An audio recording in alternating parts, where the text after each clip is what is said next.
आ गया आ गया आ गया, आपके गांव शहर टोला मोहल्ला में आ गया।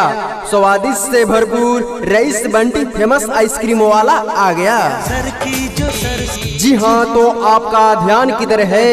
रईस बंटी फेमस आइसक्रीम का प्रचार गाड़ी इधर है।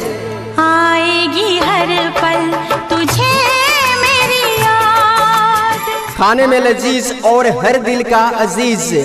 हमारे पास मटका आइसक्रीम 5 रुपया, कौन आइसक्रीम 10 रुपया, 15 रुपया और 20 रुपया में मिलता है। आइए और आकर के हमसे रईस बंटी फेमस आइसक्रीम लेकर के जाइए।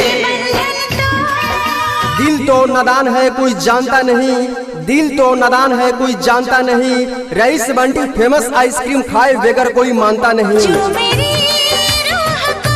जी हाँ, तो आपका ध्यान किधर है?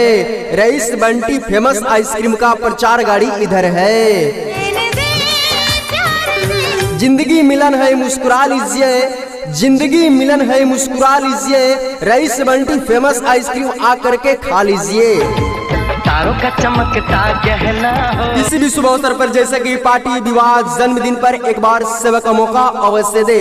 प्रोपराइटर अजीम, स्थान मुडले, मोबाइल नंबर 84 629 44 206। तेरे दर्द से दिल किसी भी प्रकार के प्रचार प्रसार बनवाने हेतु संपर्क करें डायरेक्टर चंदन भाई और प्रोड्यूसर लक्ष्मीकांत भाई।